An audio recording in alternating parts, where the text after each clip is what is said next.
I went to the airport with my daughter-in-law and my grandson to welcome my son who was returning after a year of working overseas. Suddenly, a security guard approached me and asked, "Ma'am, where is the woman who was with you?" I was surprised. "You mean my daughter-in-law? She just went into the restroom." Through the guard's radio, I heard a cold voice say, "She just ran out toward the exit." Team G proceeded to surround her. I stood there paralyzed, not understanding what was happening, and quickly pulled out my phone to call her, but she did not answer. The phone was turned off. 15 minutes later, the international arrivals area was in chaos.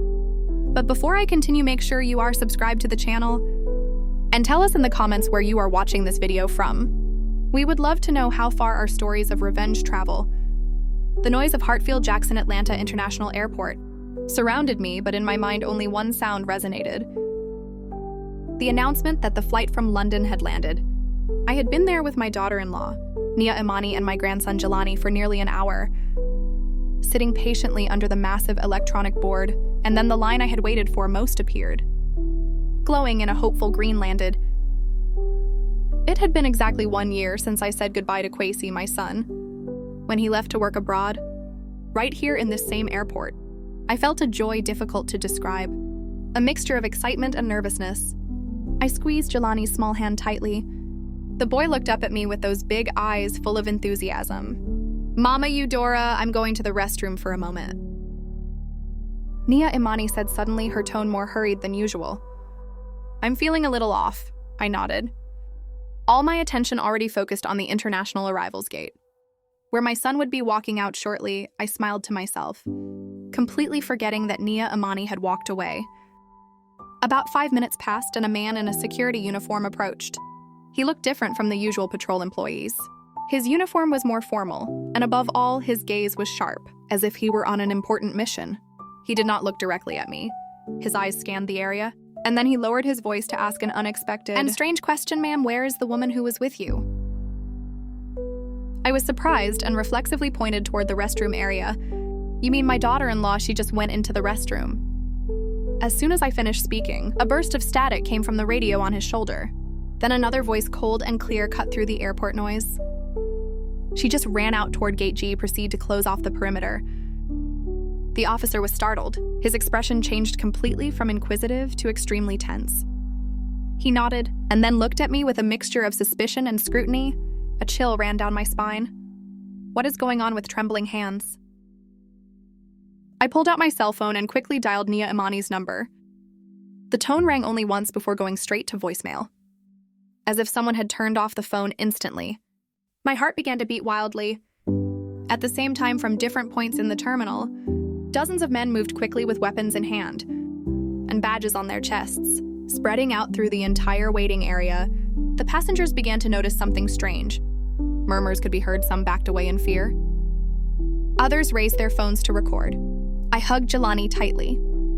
The boy started to get scared and buried his face in my chest.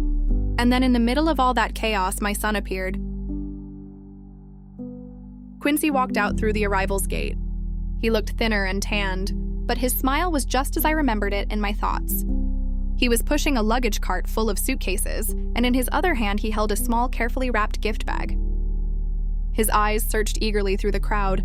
When his eyes met mine, his smile grew even more dazzling. He raised his hand to wave and started walking quickly toward us, leaving the cart behind. "Mama Jelani." When he was only 50 feet away from us, two people lunged at him from the sides. "Are you Kwesi Vance?" a cold voice asked. Kwesi stood paralyzed, the smile frozen on his lips. He nodded, still looking bewildered. "Yes, that's me. What's happening?" The sound of handcuffs clicked dry and cruel, locking firmly around his wrists. The gift bag fell to the floor and its contents scattered everywhere. Everyone around me fell silent. "What are you doing?" I screamed, my mind shattered. I grabbed Jelani, who was already crying loudly, and ran toward my son. "Let my son go. You have the wrong man." Kwesi was completely beside himself. Trying to pull away in vain, his face twisted with fear. "Why? What did I do wrong?" A burly officer stopped me. His arm was like an iron clamp.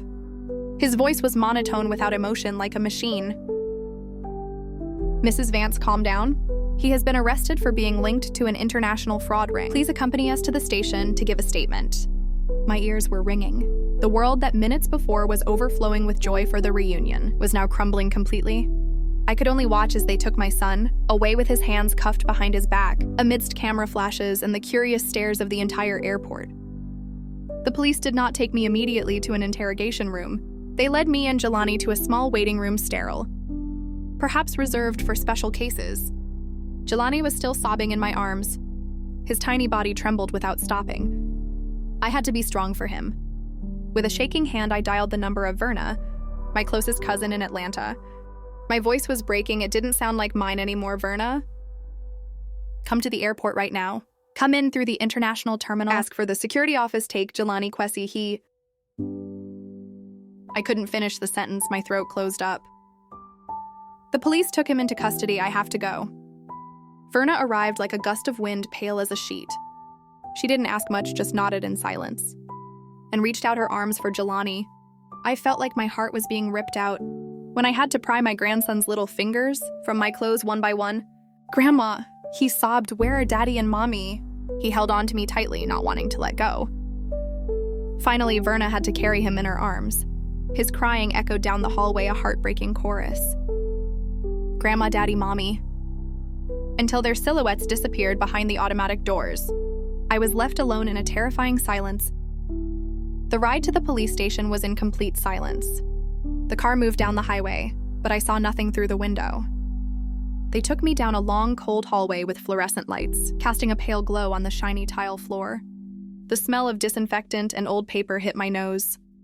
I sat on a hard plastic chair right in front of the gray, steel door of the interrogation room. The door remained closed, silent as a grave. Locking my son and the truth inside, a young female officer brought me a cup of water. Her eyes showed compassion. I nodded in thanks.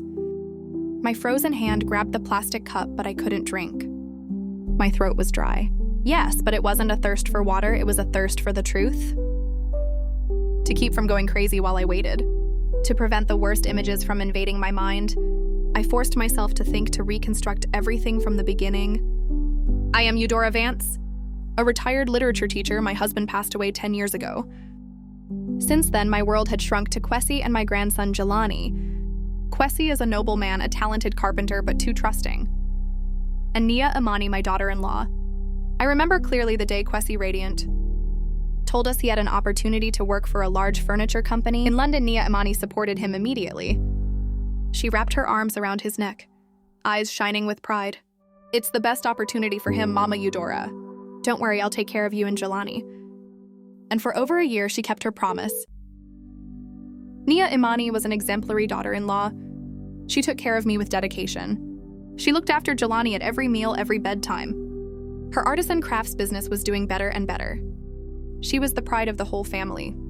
But now, sitting in this cold chair, those small memories I previously considered insignificant came flooding back to my mind, sharp and terrifying. On those nights of insomnia typical of old age, I used to hear the soft sliding of the glass balcony door. Nia Imani would go out there talking on the phone with someone. Her voice was so low it was almost inaudible. Once a gust of night wind blew my bedroom door slightly open. I managed to hear a few stray words that didn't sound at all like craft business topics. Package clean. At that moment, I dismissed it, thinking they were business terms I didn't understand, and then new items started appearing. A designer handbag that I knew cost the same as my pension for a month, extremely expensive sunglasses, a latest generation phone. Every time I asked, Nia Imani smiled with that radiant smile that erased all doubt. "It's a bonus the company gave me for finishing a special project, Mama." She even gave me a luxurious silk scarf. "You deserve it." She told me that smile, those words. Now that I remember them, they give me chills. And then the clearest memory. The most painful one came back like a giant wave. It was an autumn afternoon about 3 months ago. I was watering my pots of geraniums in the hallway. Right next to Nia Imani's home office, the door was ajar. Her voice could be heard with total clarity through the phone. A cold and calculating voice I had never heard from her before. "No, you can't use my account, it's too risky." "Use Kwesi's, he's in London. He won't find out, the money will look cleaner that way." That word stuck in me like a dagger. A shiver ran down my spine. My hand trembled and almost dropped the watering can. I was about to knock on the door enter and demand an explanation. But my usual cowardice stopped me. I told myself, surely it's something about work taxes or something like that. I'm old. I don't understand these things. I shouldn't be suspicious without reason. I don't want her to get upset and break the harmony in the family. I walked away in silence, pretending I hadn't heard anything. I sat up abruptly in the plastic chair. The tick-tock of the hallway clock sounded constant, relentless. The interrogation room door was still closed. Remorse and unbearable fear squeezed my chest until I couldn't breathe. It's not that I didn't know the truth, as I chose not to know. I covered my own eyes and ears to all the strange signs, just to maintain that false appearance of a happy family. And now my son is paying the price for my cowardice. Nearly 3 hours passed. I was still sitting in that hard plastic chair, my body numb. Then a sharp click broke the silence. The gray door of the interrogation room opened, but the person who came out wasn't my son. It was a man of about 50, dressed in an elegant suit, his salt and pepper hair perfectly combed. He had a broad forehead and a sharp gaze, with the authority of someone accustomed to handling terrible secrets. He looked nothing like the uniformed officers I had seen before. Mrs. Vance, his voice was deep and calm. I nodded mechanically. I am Detective Thorne, the lead investigator on this case. He said nothing else in the hallway, just signaled for me to follow him to a small nearby office. The room was tidy, with a window overlooking a gray interior courtyard. On the dark wood desk rested a thick file. On the cover was a white label with 2 words typed on it, Kwesi Vance. My heart sank. Detective Thorne didn't beat around the bush or offer meaningless pleasantries. He sat down, opened a file, and turned it toward me. The first page was a diagram full of lines, boxes and numbers like a giant spider web. Mrs. Vance, he began, pointing a finger at a box in the center of that web where my son's name was. In the last 14 months, the bank account in your son's name, Kwesi Vance, has received a total of over $2 million from 47 different accounts across the United States and Europe. $2 million, that number was like a lightning bolt splitting me in two. I shook my head, mouth open, but unable to utter a word. He turned to the next page where there was a list of transactions. That money, he continued in a flat tone like a news anchor, was transferred almost immediately to accounts in Panama and the Cayman Islands. It is a classic money laundering process, ma'am. Very professional. It can't be. I finally managed to say something. I stood up abruptly, leaning both hands on the table to keep from falling. My voice trembled, full of indignation. My son is a carpenter. He only knows how to use his hands to sand wood, hammer nails, not to handle numbers. He doesn't even know how to use those complicated banking apps. How could he launder money? You are wrong. There has to be a mistake, Detective Thorne looked at me with a glimmer of compassion in his eyes, but his voice remained firm as steel. We are very sorry, ma'am. But all the material evidence points in one single direction. He turned to another sheet, where there was a scan of a business account opening contract. This signature, he pointed to the line at the bottom. It is your son's, isn't it? It was Kwesi's signature. The letter slanting to the right, unmistakable. All account opening documents, all authorizations for international transfers bear the signature of Kwesi Vance. I let myself fall back into the chair, strengthless, as if something had hollowed me out inside. I looked at him, almost begging, please let me see him just 5 minutes. I need to hear it from his mouth. Detective Thorne hesitated for a moment, looked at my desperate eyes, then sighed and nodded. They took me to another area of the building, crossing hallways with cold bars. The sound of the officer's footsteps accompanying me echoed on the concrete floor. Quincy was sitting in a small, empty room. There was only a metal table bolted to the floor and 2 chairs. There were no windows. He wasn't handcuffed, but an officer guarded the door from the outside, his massive body blocking almost the entire glass window. When I entered, Quincy looked up. His face was pale, drained of blood, his eyes red and swollen. The clothes he had worn at the airport, the ones he had chosen with such excitement to see the family again, were now wrinkled and disheveled. I sat in front of him, trembling, and took his cold hands. Quincy, I whispered, what happened? Tell me the truth. Quincy looked at me, eyes full of tears, his voice shook with shame. Nia Imani, it was Nia Imani, Mama. He began to recount. She said she needed to open a business account. to import artisan materials from Asia for her new business. I didn't understand any of that. He took a deep breath, trying to calm down. The day before I flew to London, she met me at a coffee shop. She handed me a bunch of papers and rushed me. "Sign quickly, baby, the lawyer's waiting. It has to be ready today so the merchandise arrives on time." I glanced at the documents, saw the company name, saw the conditions.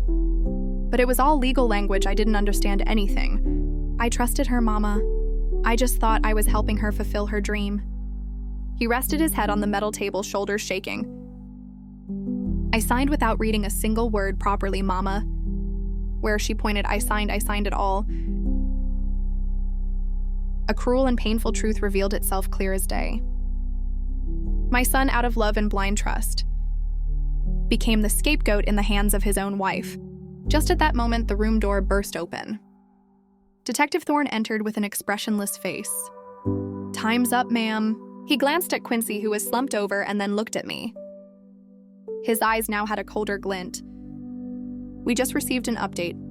The woman who accompanied you at the airport, Nia Imani Vance, has been confirmed as the lead operator of this ring in the Southeast region. She had her escape planned since before she detected our presence." He paused as if he wanted every word to stick in my mind, and delivered the final sentence, the one that destroyed whatever hope, however minimal, remained. "All transactions, all illicit money passed through accounts in your son's name, with the intellectual author legally a fugitive. Quincy Vance will be processed for money laundering, and for being an accomplice in an international fraud ring. A scapegoat, my son was the perfect scapegoat." An officer entered from outside and gently helped Quincy stand up. My son didn't resist. He walked like a soulless shadow, stumbling. Upon reaching the door, he turned and looked at me one last time. In his eyes, there was no anger, only absolute despair. I left the police station when the sky was already beginning to darken. The world continued its course, cars rushed by. People walked as always, but my world had shattered into pieces. The first thing I did the next morning was look for a lawyer. It was my only hope at that moment. I went to the office of Mr. Sterling, a middle-aged attorney known for his good heart. Recommended by an old friend, he received me in a cozy office with wooden shelves reaching the ceiling. He listened to my story with patience, even nodding occasionally with a sympathetic expression. But when I handed him the summary of charges that Detective Thorne had allowed me to photocopy, his kind smile faded. He read it over and over, frowned, and leaned back in his chair, interweaving his hands. "Mrs. Vance," he said politely but with distance, "I am very sorry for what your family is going through, but this case is too complicated and the evidence is too overwhelming.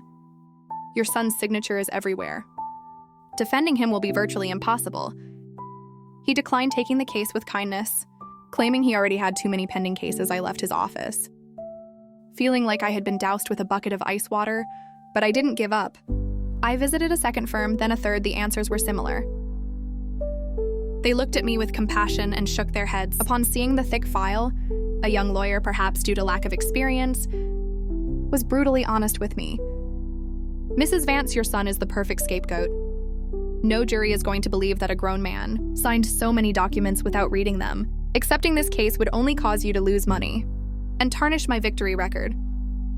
At the end of the day, I returned home in a state of total hopelessness. The heavy iron door opened, and the only thing that greeted me was a terrifying silence. The house that Nia Imani and I had built together now felt strange and cold.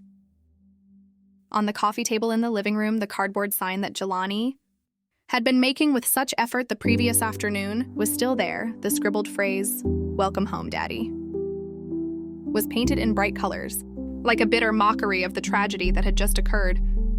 I let myself fall onto the sofa, staring at the list of law firms in my notebook, all now crossed out with furious ink strokes. Hope had been extinguished. Just at that moment, the doorbell rang.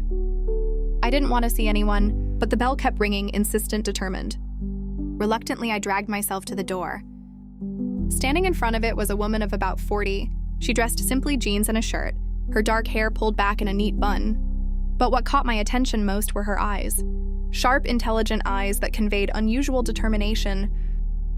"Mrs. Eudora Vance?" she asked in a firm, clear voice. I nodded, still wondering who she was. "I am Detective Zuri Banks," She introduced herself, showing a police badge. I belong to the cybercrimes unit, and I have been tracking Nia Imani for a long time. Hearing the name Nia Imani come out of a stranger's mouth startled me. I took a step back and invited her in. We sat in the living room right next to that welcome sign that now seemed like a curse. Zuri didn't go straight to the point like Detective Thorne. She asked me about Kwesi, what he liked to eat, what his personality was like, how his carpentry work was going. Those questions didn't sound like an interrogation, but rather a genuine attempt to know the real Kwesi. After a while, seeing that I felt calmer, she said, "Mrs. Vance." I read the case file. My experience tells me that the leaders of these organizations never get their hands dirty. They always choose someone with a clean record, someone trusting, and most importantly, with little financial knowledge to use as a front your son. She paused and looked me straight in the eye. Fits that description perfectly. She held my gaze as if wanting to convey confidence.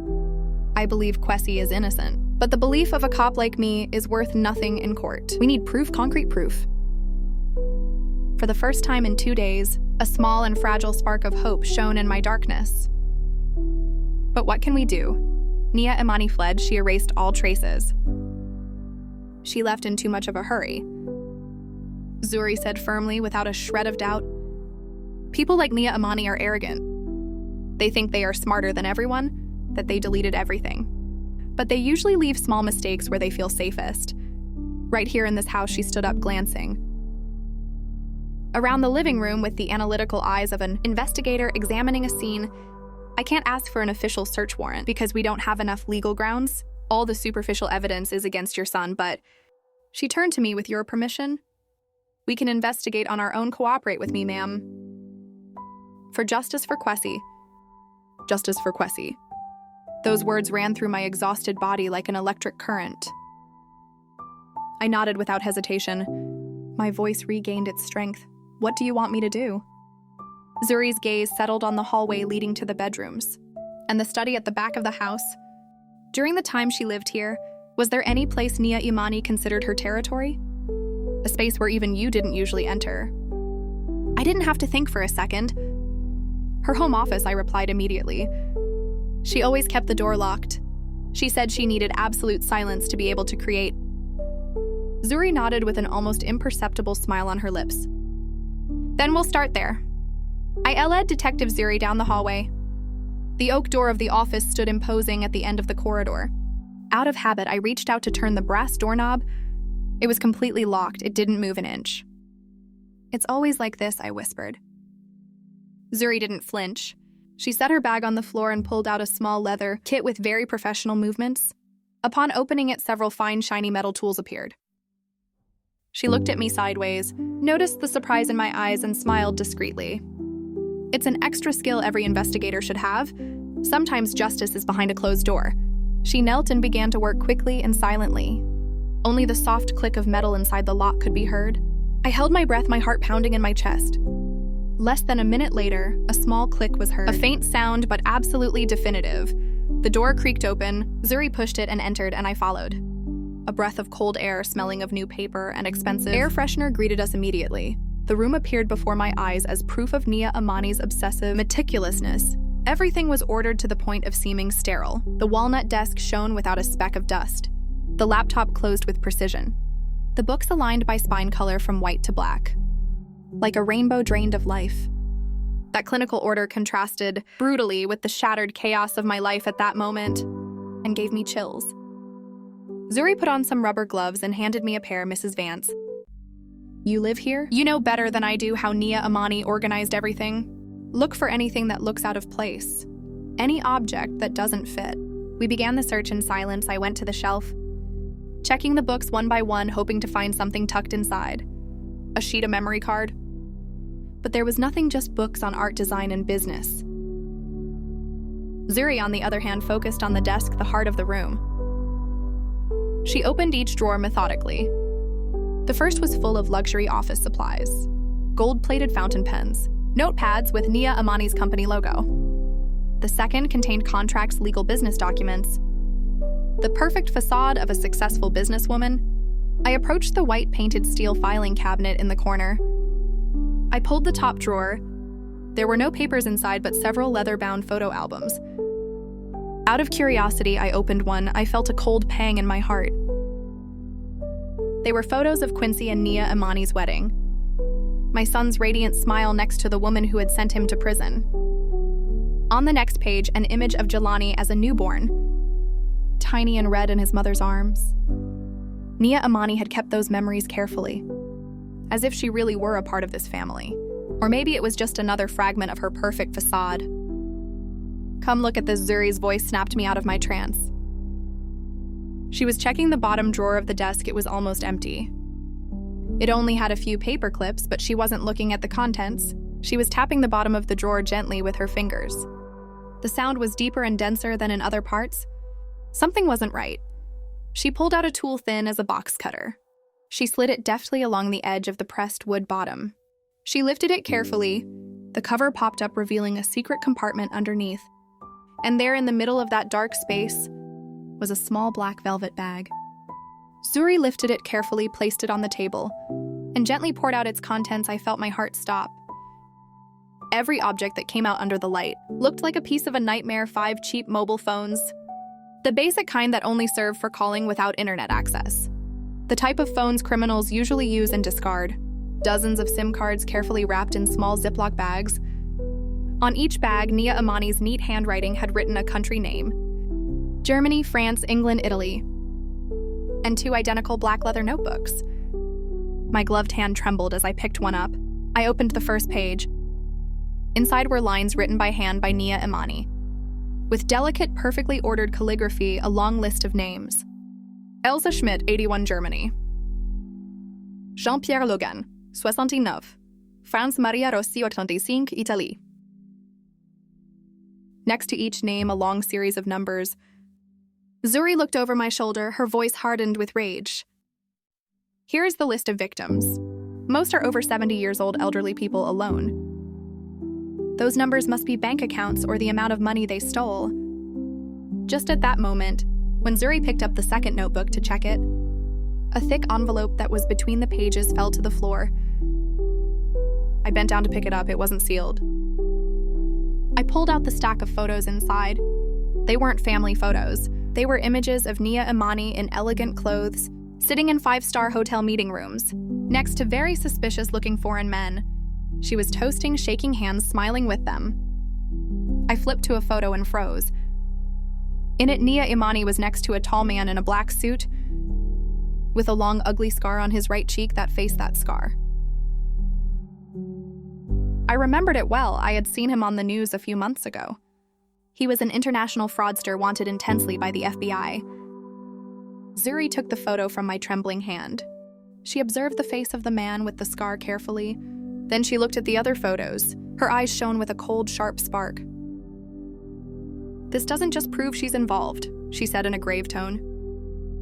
"This proves that Nia Imani is not just any scammer. She is a key piece. Someone with power within this organization." Detective Zuri carefully stored everything we found in a special sealed police bag. "I have to take this to the lab immediately," she said with an urgent but controlled voice. "My team will analyze the data from the phones and the SIMs. It will take a little time, but we will find something for sure. Stay here and act normally. Do not speak of this to anyone, not even your closest loved ones. Your safety is the most important thing." She left as quickly as she arrived, leaving me alone in Nia Imani's room. I stood there feeling both disgust and relief. Disgust for the double face of that daughter-in-law I once loved. Relief because finally, after so much despair, we had something to hold on to, a weapon to fight with. I began to tidy up what we had disturbed, trying to return everything to its original place. I put the drawer bottom back. I aligned the books on the shelf. My hand passed over the expensive objects, the refined decorations, all bought with money ripped from the elderly. I felt nausea rise in my throat after finishing. I went out to the front porch to breathe some fresh air, trying to shake off that false smell of the room. The evening light was soft, but not enough to warm the frozen soul I carried inside. Just at that moment, I saw Mrs. Opaline Chesterton, the neighbor who has lived next to my house for over 20 years, watering some pots of bougainvillea in front of her porch. Upon seeing me, she immediately put down the watering can.